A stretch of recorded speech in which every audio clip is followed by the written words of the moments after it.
literally not done. So like to be honest, like what really happened is we were like, we're gonna show the movie, and the studio was like, no, you're gonna show 20 minutes. So we're like, no, we're gonna show the movie. And they're like, it's not done. And I was like, sure. They're like, if everything's not perfect and it's not done, and we're gonna change things. I was like, oh, we wanted to go. I literally brought the movie with me on the airplane. Like I have like a folder with like a disc, like a hard drive. Was the stylist, I mean, the costume designer on Gossip Girl. But anyone who works with me, it's like drinking through a fire hose. You're like, oh, I come in and I'm like, this is what we're gonna do. But it's just because I really I find that fashion is storytelling. It's a way to message so much more than you can with words sometimes. It's a silent way to message things. So the way that I come into a character is always through the fashion and through the costumes. So saw in another interview you said that Ryan, actually, your husband Ryan Reynolds, wrote part of that rooftop scene. Is that true? Yeah, that's, I mean, I would have to compare it to the original one, but that's 99% his. Yeah, he just added, I mean, Christy Hall wrote an incredible screenplay. It was, one of the reasons that I wanted to do this film. But also, there are natural tweaks and modifications that come in when the actor is hired and you're trying to infuse your own personality and your own authenticity. And it's like, women are people of multitudes. And, I think that it was important to me that it didn't just feel like someone's interpretation of like female gaze. Like it really was, this is what we like, this is what we listen to, this is what makes us feel these vibes. And we had an incredible music supervisor, Season Kent, and one of our editors, Shane Reed, who, fun fact, he was my editor on Taylor's music video that I directed. And I was obsessed with him. And I was like, this guy is amazing. And he never edited a movie before. He just finished Deadpool and Wolverine. And he came on and helped us with this one. And he has incredible taste in music. And we share the same composer as well from Deadpool and Wolverine. So there's a lot of sharing. Here's a refined version of your text with improved clarity and flow. Blake Lively and Ryan Reynolds had an unusual PR moment over the weekend when they walked the red carpet at Saturday Night Live's 50th anniversary special. The event, broadcast on NBC during prime time, drew millions of viewers, making their appearance impossible to miss. This marked their first major public outing together since Blake officially filed a lawsuit against Justin Baldoni, creating a stark contrast between their glowing smiles and the serious legal battle unfolding behind the scenes. Despite Blake's intense claims about what she has been dealing with privately, she stood alongside Ryan, appearing completely at ease in front of the cameras. If that wasn't enough to raise eyebrows, Ryan may have just made the situation even more controversial. During a skit featuring comedy legends Amy Poehler and Tina Fey, a staged Q&A invited celebrities in the audience to ask scripted questions for laughs. While everything was planned in advance, Ryan decided to take it a step further. When his turn came, instead of playing it safe, he smirked and responded, "Why? What have you heard?" A not-so-subtle nod to the relentless media frenzy dissecting Blake's lawsuit from every possible angle. The case has played out more in the press than in the actual courtroom, with both sides refusing to settle through mediation. Now, Ryan has added more fuel to the fire by turning the situation into a joke on national television. What exactly is their strategy? Neither side appears willing to back down, and this legal battle has escalated into an all-out war. On one side, Blake Lively stands firm, alleging workplace discrimination, sexual harassment, and retaliation. On the other, Justin Baldoni is fighting back just as aggressively, accusing her of defamation, extortion, emotional distress, and invasion of privacy. His argument? He claims Blake attempted to take control of his film and that her allegations of sexual harassment are entirely false. With no resolution in sight, the battle between them is only getting messier both in court and in the court of public opinion. Let me know if you'd like any further. His agent is Ari Emanuel. He's a powerful Hollywood guy, and we all respond to Hollywood power. And there's a hypocrisy and a fraudulence there that the public is picking up on. And so that's really interesting. Blake Lively, however, insists that a calculated smear campaign was launched against her, one that completely flipped public perception and subjected her to relentless backlash. But the real challenge she faces in this case is proving that Justin Baldoni was the mastermind behind it all. That's an incredibly difficult task because, in reality, much of the public response didn't just come from his side. It came from fans of Asterisk It Ends With Us. Asterisk diehard readers of the book, especially those deeply connected to Colleen Hoover's community, were already outraged by the film's marketing. Rather than the serious tone they expected for a movie tackling domestic violence, they felt it was being pushed as a lighthearted romance.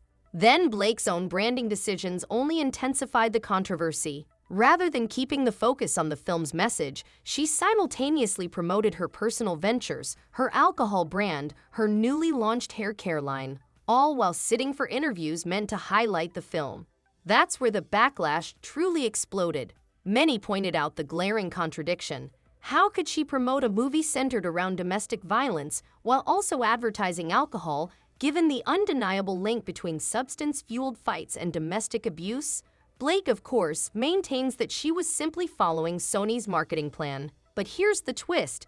Justin reportedly has receipts that tell a different story. According to him, the film's promotional strategy wasn't handled by Sony at all, but by Blake and Ryan's own company. If that's true, it completely shifts the narrative. Blake is telling the court that Justin Baldoni's actions have devastated her. She claims to be suffering from severe emotional distress, not just stress, but extreme grief, trauma, crippling anxiety, and overwhelming fear. If her allegations are true, they are no small matter. Retaliation against someone who comes forward with claims of sexual harassment is illegal, plain and simple. That being said, Justin has every right to fight back, and he's not holding back. His defense follows a common strategy in cases like this, arguing that nothing inappropriate ever happened, that Blake's allegations were either misinterpreted or exaggerated. And in court, credibility is everything. If Justin's team can cast doubt on Blake's claims, the entire case could shift in his favor. His argument isn't just that he didn't do it, it's that the backlash she's facing and the emotional distress she's describing aren't solely his doing. If his legal team can prove that her negative press is a result of public reaction to her own actions rather than an orchestrated smear campaign, it would be a major advantage for him in court.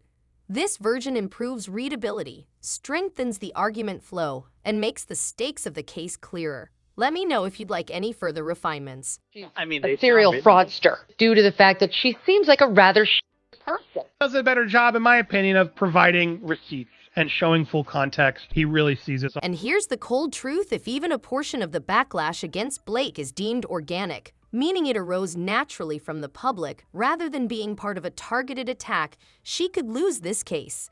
If she can't prove that every bit of negative attention was directly linked to Justin, then the court won't see it as defamation or retaliation.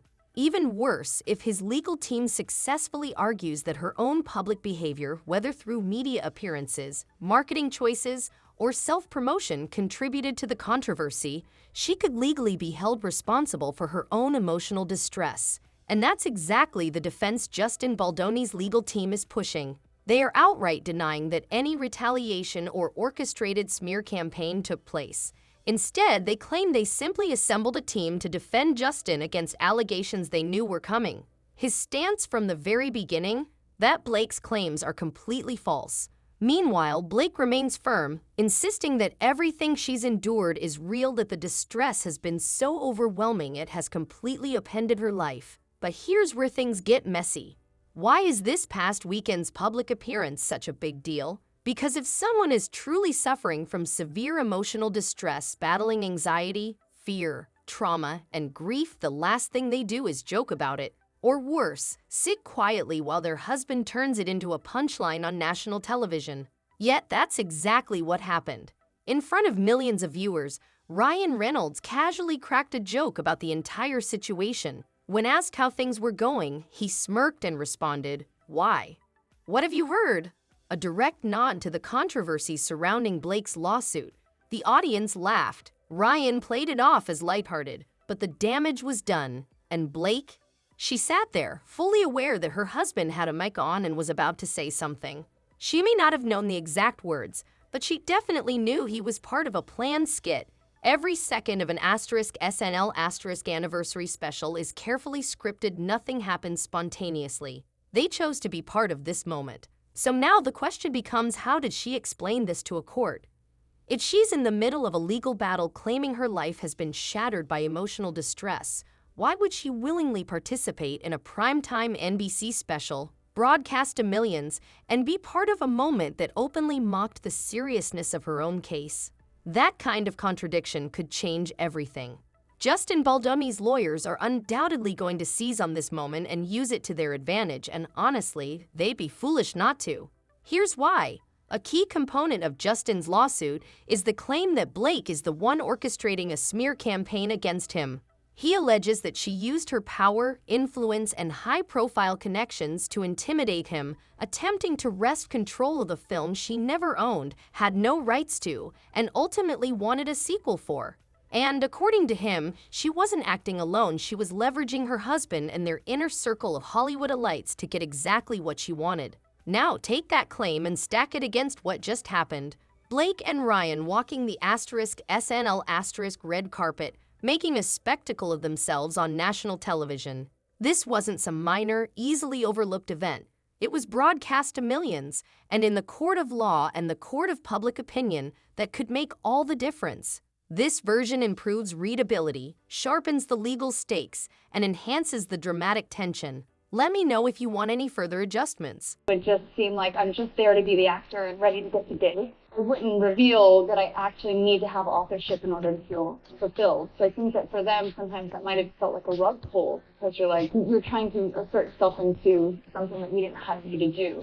And so it was a really strange position to be in, because I felt like be an actor. Like I want to have more authorship. Who else has a question? I have a question. Oh, hey, Reynolds, great. Reynolds, how's it going? Great. Why? What have you heard?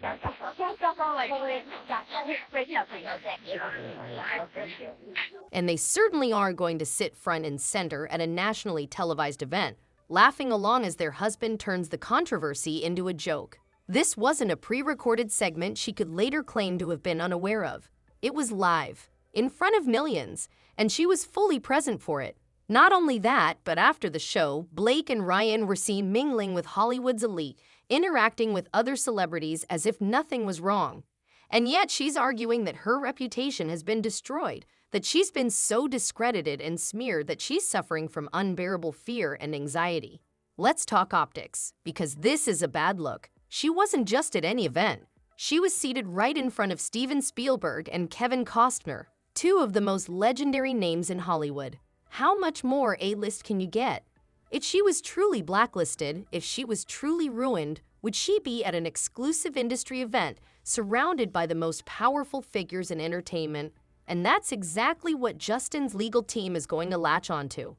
If Blake is living in so much fear, why is she making jokes on national TV? Why is she still moving in Hollywood's most exclusive circles? The more she tries to play both sides, the victim and the powerful industry figure, the harder it will be for her to prove her case in court. Blake Lively didn't have to say a single word. Her husband did it for her. And here's the problem. Ryan Reynolds is directly tied to this lawsuit. Justin Baldoni is suing him, yet Ryan still couldn't resist making a joke about the situation. And this isn't even the first time he's taken shots at Baldoni. He's done it before, like when he created the nice pool character in *Deadpool*, a not-so-subtle dig